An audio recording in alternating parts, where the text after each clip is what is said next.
नमस्कार, आप देख रहे हैं वीयू न्यूज पावर्ड बाय विनय उजाला। आइए नजर डालते हैं 17 जून 2026 की प्रमुख खबरों पर। राष्ट्रपति ट्रंप और पीएम मोदी रिश्तों को नई ऊंचाइयों पर ले जाने को तैयार, व्हाइट हाउस ने जारी किया बयान। अमेरिकी हमले में जान गंवाने वाले भारतीय नाविकों के शव पहुंचे भारत, दूतावास ने की पुष्टि।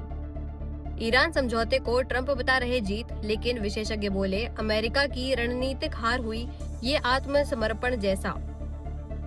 बांग्लादेश में कट्टरपंथियों की धमकी के बाद रुका भगवान राम की मूर्ति का निर्माण कार्य, ढहाने की दी थी चेतावनी। सामूहिक दुष्कर्म एसिड अटैक के दोषी 2 बीएसएफ जवानों को 42 साल की जेल, 9 साल बाद पीड़िता को मिला इंसाफ। रक्षा क्षेत्र में भारत की बड़ी कामयाबी, FY26 में उत्पादन 1.78 लाख करोड़ के रिकॉर्ड स्तर पर पहुंचा।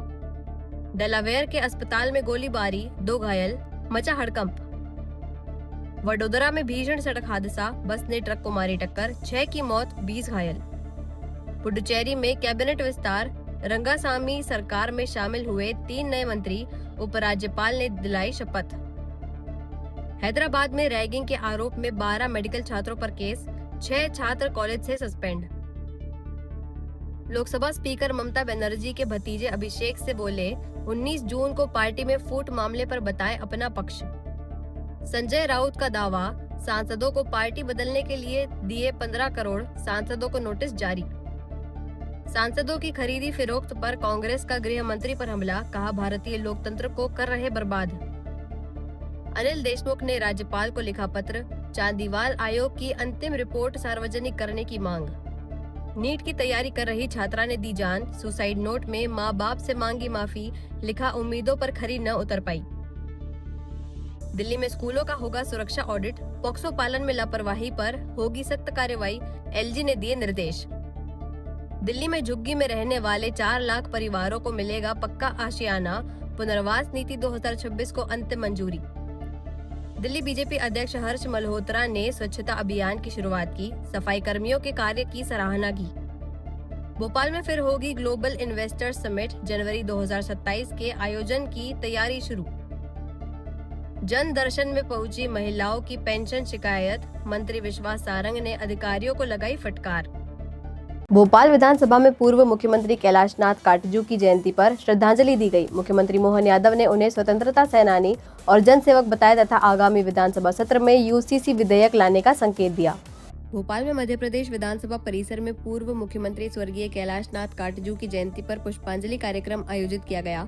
मुख्यमंत्री डॉक्टर मोहन यादव ने उन्हें स्वतंत्रता संग्राम सेनानी, प्रखर विधिवेत्ता और जनसेवा के लिए समर्पित व्यक्तित्व बताते हुए श्रद्धांजलि अर्पित की।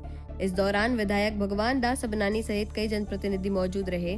मुख्यमंत्री ने नीट परीक्षा को लेकर कहा कि केंद्र सरकार के निर्देशों के अनुसार विद्यार्थियों और अभिभावकों की सुविधा के लिए विशेष व्यवस्थाएं की गई हैं। वहीं आगामी विधानसभा सत्र में समान नागरिक संहिता यूसीसी विधेयक लाने का प्रयास किए जाने की भी बात कही।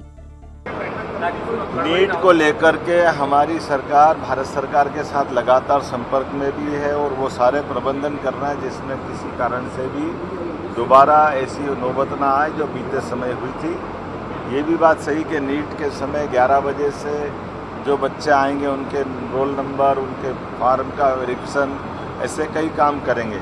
हमने निर्देश जारी किए हैं जहाँ शहरी क्षेत्र में बड़ी संख्या में आवागमन की थोड़ी कठिनाई है तो वहाँ बसें बड़े महानगरों में लगा देंगे, भोपाल, इंदौर, ऐसे जहाँ जहाँ हो सकता है। और साथ ही साथ वहाँ रिफ्रेशमेंट का सेंटर चालू करने के लिए भी हमने कहा, पीने का पानी, छाया का इंतजाम, जिनके अभिभावक आए उनके लिए भी वो वहाँ अपनी सारी व्यवस्थाओं के बलबूते पर बच्चों के साथ अपना समय और बच्चों को अंदर छोड़कर भी उनका अपना समय ठीक से गुजरे, ऐसे सारे प्रबंधन सरकार के माध्यम से किए गए हैं।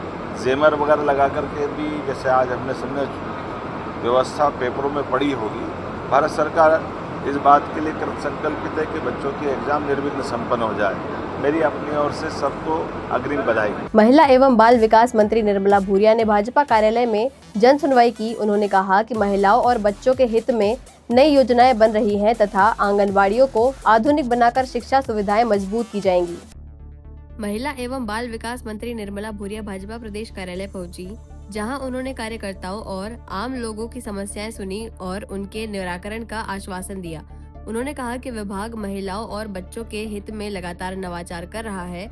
महिला सशक्तिकरण के लिए प्रदेश की 5 महिला मंत्रियों की विशेष टीम मुख्यमंत्री की मंशा के अनुरूप नई योजनाओं पर काम कर रही है। मंत्री ने स्पष्ट किया कि आंगनवाड़ियों को स्कूलों में मर्ज नहीं किया जा रहा, बल्कि उन्हें हाईटेक बनाकर बच्चों की प्रारंभिक शिक्षा को मजबूत किया जा रहा है। बारिश के मौसम को देखते हुए जर्जर आंगनवाड़ियों में बच्चों को नहीं बैठाने और सुरक्षित भवनों की व्यवस्था के निर्देश भी दिए गए हैं। विभाग में क्या नया क्या करने की तैयारी है यहाँ पर? देखिए, आज तो मैं अपने पार्टी कार्यालय आई थी और एक अच्छी व्यवस्था यहाँ रही है और कार्यकर्ता जो भी यहाँ आवेदन लेके आते हैं उनका कहीं निराकरण करने की कोशिश करते हैं। और जहाँ तक विभाग की बात है तो विभाग में हम लोग काम अच्छा कर रहे हैं, चाहे वो महिलाओं के लिए हो, बच्चों के लिए है, तो कोशिश करें कि अच्छे से अच्छा काम करें। मैम, 5 मंत्रियों की एक कैबिनेट बनाई गई थी जो महिला सशक्तिकरण के लिए आप 5 महिला मंत्री हैं जी, उसको आप ही लीड कर रहे हैं जी। उसमें किस तरह का? देखिए, उसमें हमारी बैठकें लगातार चल रही है और हम लोग कर रहे हैं कि महिला सशक्तिकरण के क्षेत्र में हमारे मुख्यमंत्री डॉक्टर मोहन यादव जी भी इसमें सतत प्रयासरत हैं और हम लोगों की बैठकें लगातार चल रही है। तो अच्छा सा अच्छा इसमें कुछ करके निकलेगा और जो भी हम लोग बनाएंगे तो जरूर से जरूर शेयर करेंगे। बार बार कह रहे हैं कि स्कूलों को कुछ आंगनवाड़ियों के मर्ज करने की बातें पिछले दिनों आपकी समीक्षा बैठक में भी ये गुस्सा है। देखिए, मर्ज करने की नहीं कि वो हम लोग वो ऐसा कर रहे हैं कि जो बच्चे हैं उनको किस तरह से हम शुरुआत से ही अच्छी शिक्षा दें और अच्छी व्यवस्थाएं दें, तो उस तरफ भी हम लोगों का प्रयास है। केंद्र सरकार का भी इसमें, हमारे देश के प्रधानमंत्री भी यही चाहते हैं कि हमारा बेस अगर मजबूत होगा, शुरुआत ही हमारी अच्छी होगी, तो हम लोग अच्छी से अच्छा बेहतर अच्छा काम कर सकेंगे और उसके लिए प्रयासरत है हम लोग। बारिश हो रही है, आंगनवाड़ी भवनों के लिए कोई निर्देश दिए आपने? जी, आंगनवाड़ी भवन एक तो हम लोग नए भवन भी दे रहे हैं और जहाँ भी जर्जर है, बारिश का ज़रूर शुरू होने वाला है, पानी भी गिर रही है, आंधी तूफान भी आ रहे हैं, लेकिन जहाँ भी जर्जर है या ऐसी कोई चीज़ अगर है तो वहाँ हम कह रहे हैं कि बच्चों को वहाँ ना बिठाएं। और आंगनवाड़ी भवन भी हमने काफ़ी संख्या में मंजूर किए हैं और रिपेयर के लिए भी हम लोग। भोपाल में लापता 6 वर्षीय अंश मैना की तलाश में पुलिस ने रात भर सर्च ऑपरेशन चलाया। सीसीटीवी फुटेज के आधार पर एक संदिग्ध व्यक्ति से पूछताछ की जा रही है, लेकिन बच्चे का अब तक सुराग नहीं मिला। भोपाल के कोहेफिजा थाना क्षेत्र से लापता 6 वर्षीय अंश मैना की तलाश में पुलिस ने पूरी रात सर्च ऑपरेशन चलाया। TI K G. शुक्ला के नेतृत्व में police team railway station, bus stand, Lal Ghati और गांधीनगर समेत कई इलाकों में लगातार तलाश करती रही।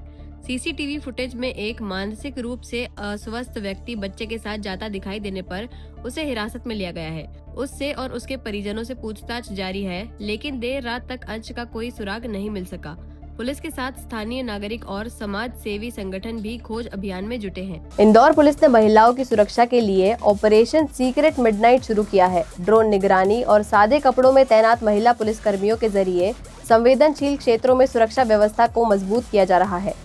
इंदौर में महिलाओं की सुरक्षा को और मजबूत बनाने के लिए पुलिस ने ऑपरेशन सीक्रेट मिडनाइट अभियान शुरू किया है। पुलिस कमिश्नर संतोष सिंह के निर्देशन में चल रहे इस अभियान के तहत संवेदनशील इलाकों, बाजारों, मॉल, पब और सार्वजनिक स्थलों पर विशेष निगरानी रखी जा रही है। रात के समय सुरक्षा व्यवस्था को हाईटेक बनाने के लिए ड्रोन कैमरों की मदद भी ली जा रही है।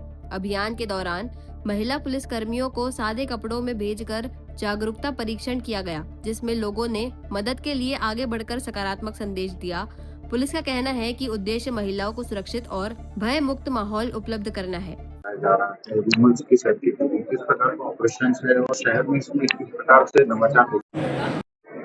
इसमें इवनिंग्स में, लेट नाइट्स में कई ऐसी जगह हैं जहाँ पे ऐसी सूचनाएं थी कि कई बार वहाँ पे असामाजिक तत्व, आपराधिक तत्व इकट्ठे हो जाते हैं और कई बार वहाँ से आने जाने वाली जो महिलाएं हैं, जो बच्चियां हैं हमारी, उन पे जो है कमेंट्स करना या उनको किसी प्रकार से हैरेस करनी इत्यादि की थी।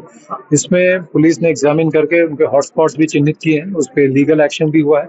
अब इसको एक हम दूसरे तरह से भी कर रहे हैं कि हमने इसमें जो हमारे पुलिस ऑफिसर्स हैं, पुलिस में जो कार्यरत हमारी महिलाओं की टीम है, उस टीम को सिविल ड्रेस में वहाँ भेजा जाता है ताकि ऐसे लोगों को हम रियल टाइम में आकलन कर लें कि जो आके वहाँ पे कुछ उनके साथ अभद्र व्यवहार करने की या उनको किसी प्रकार से परेशान करने की कार्रवाई करते हैं तो उनके साथ बैकअप टीम्स होती है और वो बैकअप टीम्स बहुत ही प्रॉम्प्ट एक्शन लेगी।